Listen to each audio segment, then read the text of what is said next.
Bonsoir, je suis Stanislas Nordet, j'aurais aimé être avec vous ce soir, mais je joue sur la scène du Théâtre National de Strasbourg. Alors je vais vous parler de Berlin mon garçon, la pièce de Marie Ndiaye, que je vais mettre en scène la saison prochaine. C'est une commande faite à Marie, qui pour moi est une des plus grandes auteurs vivantes aujourd'hui en Europe. Cette pièce est une commande, je lui avais lâché le mot terrorisme, et puis je savais qu'elle allait le décliner d'une manière très fine, pas du tout didactique, pas du tout pédagogique, mais que ça allait être un regard extrêmement fin, acéré. Donc cette pièce raconte l'histoire d'un jeune homme qui a 18 ans et qui disparaît. Il habite à Chinon, en France, ses parents sont libraires. Et du jour au lendemain, il part à Berlin. Il part se fondre dans la foule à Berlin, plus de nouvelles. La pièce est une pièce courte, ce sont 5 scènes, 6 personnages, plusieurs générations d'acteurs, Hélène Alexandridis, Claude Duparfait, Laurent Sauvage, Déa Liane, Sophie Mirand et Annie Mercier, 4 femmes et 2 hommes.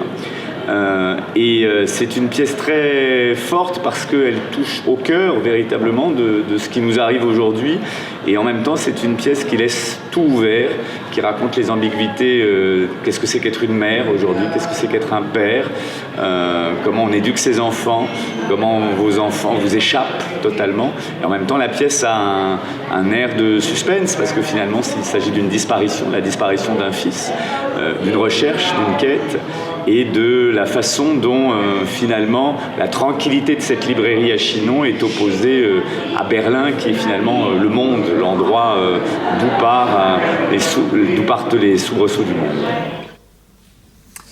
Berlin mon garçon, Stanislas Nordet. Je suis très content d'accueillir le spectacle mis en scène par Stanislas Nordet, parce que pour moi, c'est un homme de théâtre majeur dans notre époque. Il est metteur en scène, acteur. Là, quand il dit qu'il joue sur le plateau du TNS, c'est plus tout à fait d'actualité parce qu'entre-temps, il répète un spectacle qui fera l'ouverture de la Cour d'honneur à Avignon dans quelques jours avec Pascal Rambert. C'est quelqu'un qui a une énergie folle. Je ne sais pas comment il fait pour faire tout ça parce qu'il est directeur du Théâtre National de Strasbourg, de l'école. Et en plus, c'est quelqu'un qui est ouvert, disponible, c'est un lecteur fou, c'est un amoureux de la langue, vraiment comme j'en connais peu.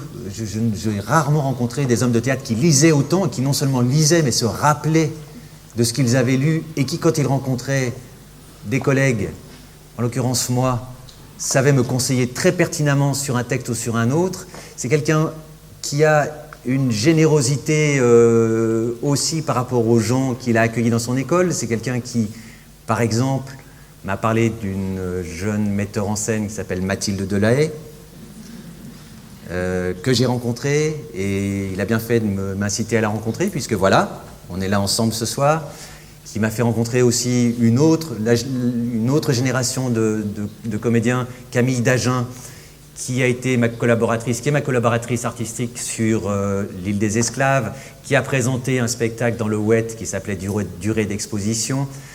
Et puis, quand je disais de textes qu'il m'a proposé, enfin pas qu'il m'a proposé, mais qu'il m'a conseillé, je lui disais j'ai envie de monter un texte avec des femmes, et il m'a dit tu devrais lire un texte de Marie Ndiaye, celle-là, qui s'appelle Les Serpents. Et j'ai lu ce texte, j'ai eu un coup de cœur absolu. Donc on terminera la saison avec Berlin mon garçon, de Marie Ndiaye, et on commencera la saison 21 avec Les Serpents que je montrerai avec 3 actrices. Voilà.